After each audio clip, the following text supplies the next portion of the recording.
Good morning. Thank you so much for having me back. It's always a pleasure to be here with you. And today I am here to talk about Yule and from a slightly different perspective. I know Chris mentioned it last week and was talking about the women of Christmas and some of the history of Yule, solstice, Christianity, and how all these things kind of merge together. But I would like to look at it from the physical world perspective. Lots of times we have a tendency to think of spirituality as something that we're bringing into us, or some high ideal, or something apart from the physical world. Like the physical world is something to transcend. And I don't see it that way at all. My highest and best, or should I say deepest and best, spiritual experiences or experience of spirituality has been nature-based spirituality and the practices that I embrace now. And I've tried a bunch of things, but this really works for me, and it is slightly different. I see nature as divine in and of itself, and the spiritual experience is to be had in this world, in nature. That's my perspective. It may not work for you. It might work for some of you. I don't know.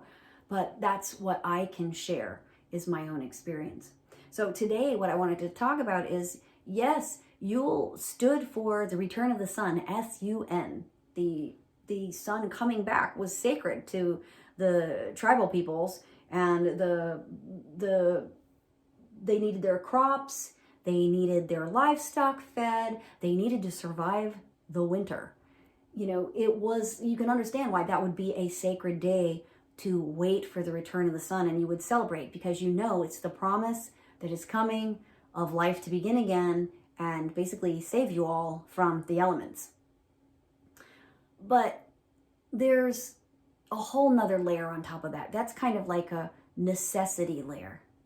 But in the physical world, there's another layer. Once you get past the need to survive, there's also the layer of being present here, now, in this present moment. You hear about that all the time. The power of now, mindfulness, this, that. It's no different in paganism or neo-paganism, whatever you want to call it, my witchy ways, except that I am focused on being in the body, in this place, as an integral part of that experience. And so being here, and I think I mentioned Cernunnos is the horned god, which is, Yule celebrates the rebirth of the horned god, which is the sun, right? And Cernunnos signifies or symbolizes vitality, vegetation, growth, the hunt, action. So when we are embracing the promise of Yule, or we're celebrating Yule and embracing the promise of the return of the sun, we are also transitioning from a period of cocooning and reflection, introspection, and gather around the home and hearth back into a forward movement of action. We can take action. We can be present in the physical world. We can manifest not only by thinking, seeing, and envisioning things, but actually working towards those things in the real physical world. That's one of the key elements that I see both in Stoicism and in nature-based spirituality for me, is that we are putting feet to the high ideals that we hold and taking action and making steps and being present in the world in a physical way that hopefully leads us to the embodiment of those ideals. So talking about Yule as a time of promise, we already said it's the promise of the sun. We know it's going to come. We can't see it yet because we're at night still before the sun returns, but we know it's going to come. That is the promise of the earth to us. And that's what we're celebrating at Yule. In this longest night, we're celebrating the morning coming and the return of light. And I wanted to read you this poem, this Yule poem by Patty Wygington, I believe. I'm not sure how to say that, but that's my best guess. About Yule. And you'll see it's the physical aspects, and there's an extra element at the end. Let's listen. The wheel has turned once more, and the earth has gone to sleep. The leaves are gone, the crops have returned to the ground. On this darkest of nights, we celebrate the light. Tomorrow, the sun will return, its journey continuing as it always does. Welcome back, warmth. Welcome back, light. Welcome back, life. Shadows go away. Darkness is no more as the light of the sun comes back to us. Warm the earth. Warm the ground. Warm the sky. Warm our hearts. Welcome back, sun. So I think that poem begins to touch on the shift from the physical gifts to the intangible gifts of a heart-centered space. And for me, this is one of the greatest gifts of this holiday season, in the winter, in the dark. It's the change of our hearts and the feeling that you get. It sometimes is in the air, and people are kinder. They're more open. They're giving. There is some magic that happens at Yule, at Christmas. It's undeniable. Most of the time, this is the experience that we see if we look for it. And that's why I did the Solstice Carol this morning, because I think that song perfectly embodies that. It says, the long night draws near, but all who need comfort are welcome by here. And it goes on to talk about the sick and the poor, the hungry, the lost, all are our children, no matter the cost. It's about taking care. It's about connecting. These are the intangible gifts of Yule, the things that we can't put our hand on, but we feel most strongly. And for me, these are the spiritual aspects. This is my spirituality. Here's another poem that I wanted to read. This is a Celtic-inspired Yule blessing, again by Patty Wygington. The food is put away for the winter. The crops are set aside to feed us. The cattle are come down from their fields, and the sheep are in from the pasture. The land is cold, the sea is stormy, the sky is gray. The nights are dark, but we have our family, kin, and clan around the hearth, staying warm in the midst of darkness. Our spirit and love, a flame, a beacon burning brightly in the night. And again, where does that go? Straight to the heart. For me, that's what being witchy is. That's what the whole concept of a hearth witch is. I would consider myself a hearth witch, which you can shortcut it and just say heart witch, in my opinion, because it's all about creating a sacred space in your home. It's about cooking with love. It's about being mindful of what you're putting in what you're doing. It's about all things that bring you that feeling of community and care and warmth and sacredness. And that is spirituality in and of itself. And all of those things I just mentioned are physical tasks. They're things that you do, but it's the energy that you put into it as you do it and the intention that you're setting in your space.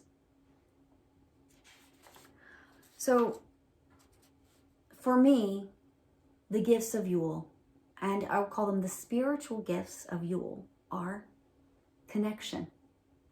We are connected to our family, to our friends, to our loved ones, whatever that relation may be. We are connected through ritual. Ritual is a part of spirituality. And what are our rituals? It doesn't have to be bells and smells, as people say about the Catholic Church, right? It's gift giving is a ritual.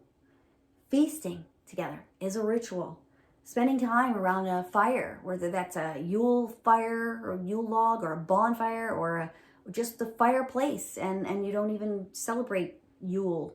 It doesn't matter. It's about the time that you're connecting and the intention with which you do it. Maybe there are more stories behind that log, and you're going to tell your family members what that Yule log stands for in your tradition. Or maybe you're not. Maybe you're just going to share stories of times past. It doesn't matter. It's about the connection. Melanie has talked before about God is between us. It's in the space between us. It's in our relations. And I think that that is a really important part of nature-based and pagan, neo-pagan, witchy spirituality, is about those connections. We also have an opportunity to connect with the earth and the animals. We can feed the animals. It sounds silly, but there is something magical about just putting out some cracked corn and watching the animals come and eat the corn, or even coming back the next day and knowing it's gone and knowing that they had some. When I was a child, my grandfather used to put out cracked corn for the bunnies and the deer and the squirrels, and maybe some nuts sometimes for the squirrels, and birdseed for the birds. And we would celebrate the cardinal that would show up, because up north they're much more rare than here. And it would fill our hearts with joy and awe to see the little animals coming and eating what we had put out for them. There is something really magical and special about that. If you've never done it, you should just try it. It might be harder if you live in the city or in a dense suburb. But where we live here, we have deer everywhere. So we're going to go try and find some cracked corn and rekindle that ritual that I had as a child, that look how long it's stuck with me. Many, many, many decades. And it's still an important part of who I am. So that shows you the power of ritual and connection. Also, the earth. We're going to connect with the earth. A lot of us, we have Yule trees or we have wreaths on our doors. And those are both, the evergreen is a symbol of life continuing, even through the dark period. And the berries of the holly that we put on the wreaths, and all the different kinds of evergreen bushes. When you put those things together, especially in the circle, because, circle in paganism is a pretty big deal. It's the circle of life. It's the continuation of everything, the cycle of the wheel. So it's important. And when you put that evergreen on there, you're just showing the continuation of life and celebrating that even in the dark. Then you also have, tied to those things, look at the wreath making. You also have creativity. We have the opportunity to make gifts for each other. It could be a wreath, it could be bath salts or a body scrub, or it could be homemade goodies. I know some of us have baked piles and piles and piles of sweet treats with their family members. And that is a sacred time with the family member, whoever you're doing it with, friends, doesn't matter. And also, when you're giving it, you've made these gifts from your heart with love. How is that not a spiritual task? How is it not a spiritual experience? We forget that spirituality is in, or can be in, all of these things if we're present and mindful of it. So we bake these gifts, or we make this. I'm gonna make, spoiler alert, I'm gonna make some granola. I love making granola. It's delicious. And I'm going to make some granola and put that in our goodie boxes, because Paul and I are making our gifts this year to give to our family members. It doesn't have to be extravagant, but it's done with love and intention. And that's what magic is all about. That's what manifesting is all about. That's what, for me, spirituality is all about. Holding the sacred, especially in everyday tasks. Chop wood, carry water, right? And that's also what the Hearth Witch is about. And I think I said this, but Hearth Witch is Heart Witch, in my opinion. It's about creating that sacred space. When you're decorating the tree with your family members and you're connecting, you are creating a space that gives you a feeling when you look at it. And that feeling is peace or love or joy or connectedness or whatever it is. But you are creating a sacred space. So we have a Yule tree, just like we would have a Christmas tree. And people also come together and do singing, right? Every year, most of the time, One World has a get-together at Christmas where we tend to end up singing, whether that's with an instrument or a cappella. It's not relevant. The point is we get together and we do our best and we laugh and we have fun and we do it together. And that is creativity. And Yule also, and Carnunos, right, brings that passion, that fire of life, the drive, the energy back to us. Fertility, vitality. And that is also in creating music or art or whatever else. So that can come into this as well, especially if we're making artistic gifts. I have a family member who does paintings, and that's her gift, and literally and figuratively in what she has received from spirit and what she gives to others as well. And last but not least, gratitude. Yule brings gratitude. At least it does for me. The holiday season brings gratitude because I am much more aware of the people I love, the opportunity to be together, the energy and warmth and joy that I put into making our gift baskets, the fact that I can make those little gift boxes for my family members. There's so much to be grateful for, and sometimes we just take the physical world and the natural world for granted. We just think that because it's always been there, it's always going to be there, and it's just part of life. We drive on the road and we keep going. We build our house on the mountain and we keep going. You know, some of us are very tied to, we love to be at the lake or at the ocean, and people can kind of resonate with that a little bit more. But we forget about the earth that's right under our feet when we walk up from the street to our home or in our backyards. If we treat these things differently and we look at them differently as sacred and we make them a sacred space, then that's what they are, and that's what they become, and that's what they bring to us. And we can remember that, and we can be grateful for all of these things. So these are some of the traditions that are neo-pagan traditions of Yule. It sounds an awful lot like Christmas. I think some of you are going to realize it's pretty much the same stuff, and as Chris mentioned last week. But what's important to me is not whether I believe in a baby Jesus or Carnunos or the birth of the horned god to the goddess at all. It's about what happens at this time of year. It's about the magic in my life, the magic in my relations, and the whole experience as part of the world, part of the physical experience of Yule, and the spiritual in these everyday moments. That's what's important. How we treat ourselves, how we treat the planet, how we treat others. So in closing, I'd like to share this Yule poem by Susan Cooper. So the shortest day came and the year died. And everywhere down the centuries of the snow-white world came people singing, dancing, to drive the dark away. They lighted candles in the winter trees. They hung their homes with evergreen. They burned beseeching fires all night long to keep the year alive. And when the New Year's sunshine blazed awake, they shouted, reveling. Through all the frosty ages, you can hear them echoing behind us. Listen. All the long echoes sing the same delight this shortest day. As promise wakens in the sleeping land, they carol, feast, give thanks, and dearly love their friends and hope for peace.